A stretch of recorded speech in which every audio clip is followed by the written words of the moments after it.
Hey, I'm Julie Lyles Carr, and we are talking about this concept of understanding rest. And yes, I know it's the holiday season. That's specifically why we are doing this for All Mom Does in this season, because even though this is supposed to be the holidays, this can become some of the most harried, crazy time, particularly for moms who are trying to be the ones to really curate and create all these amazing events, all of these times for family gathering, and then we find ourselves absolutely wiped out and exhausted in what's supposed to be a holiday restful season. So we're taking a look at ways that we can create Sabbath as an approach to our lives to really rediscover rest. Now, I warned y'all last time that of all the people in the world to be talking about this, I get a little bit worried that lightning might strike because of my own personal hypocrisy. We have 8 children. We have a crazy busy house. I work full time. My husband works full time. We homeschool. We have a parade of people in and out who help us with different aspects of our lives. We have lots of friends. We live on a busy street with all kinds of little kids. We're very, very involved in our church. I mean, our world is nutty, and I tend to pack it even fuller than it needs to be. So believe me, if anybody needs to hear this, it's me, particularly as we come to holiday season with all the travel and extended family and all the different kinds of things that we do. The last time we talked about really having someone help us take a look to practice a prognosis, to see how we're really doing when it comes to this idea of busyness and craziness and freneticism, and how we're managing that during the busy holiday season. Have somebody from the outside in give us an idea of what our crazy looks like exactly, and maybe ideas where we're overcommitted, maybe places where we're making it harder than it has to be, so that we can really begin to approach life from a Sabbath approach, that we were created at times to stop, pause, rest, and reset.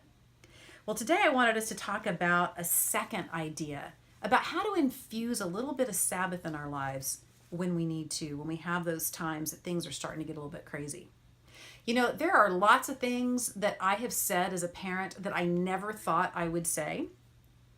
And when I found myself a couple of weeks ago having this conversation, I knew we jumped some kind of shark. I'm not really sure exactly what, but I actually heard myself saying to one of my 9-year-olds, I have 9-year-old twins, I was saying to one of them, if you ever throw a frozen chimichanga at your brother again, you need to apologize to him right now. If you ever hit someone, even if it's accidentally with a frozen chimichanga, you owe them an apology.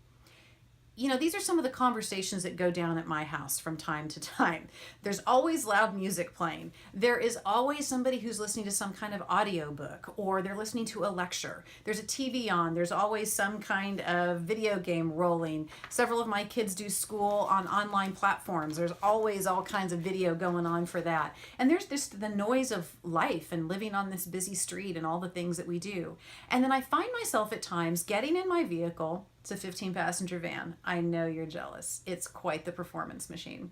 I'll find myself getting in my 15-passenger van to trek across town to go to a speaking engagement or to go to a work meeting or whatever. And I find myself just replicating that auditory environment of my home once again in the van as I drive somewhere. But you know what I'm starting to learn to do?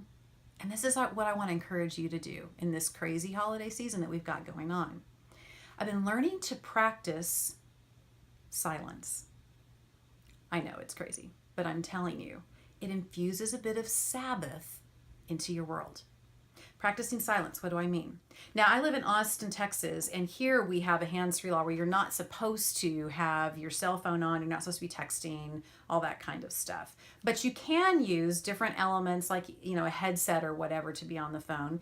And there have been times that I've taken advantage of that, or I'll have on an audiobook. You know, I'm always constantly listening to podcasts on leadership or, you know, nonfiction management kind of stuff or ministry ideas. Or I'll have on, you know, hey, my favorite Christian radio station, right? Christian Media. And those are great, good things. Those are ways that we can leverage time. Those are ways that we can get things done when we're on these commutes in town. However, I've started learning to practice silence when I'm driving.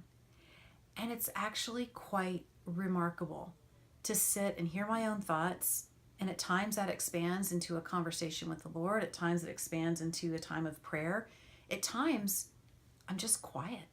And I just notice afresh where I live and what it looks like and what's going on. It's a moment that I can practice a bit of Sabbath. in the middle of a busy day, in the middle of trying to get a lot of things done, in the middle of needing to mediate with frozen chimichanga, perpetrators. It's a time that I can get quiet, make my environment quiet, and discover again that rhythm of Sabbath in which we rest from something. So give it a try. Practice silence. Why don't you just Sabbath on a little crosstown trek? Sabbath for just a little bit from your usual auditory environment and see what kind of peace you might just gain for your soul. I've got one more idea for you coming up, and we'll make sure we get that posted soon. I hope that you are thinking about this idea of infusing an approach to Sabbath, a Sabbath approach, all through these holidays. It's good for the soul. We'll talk to you soon.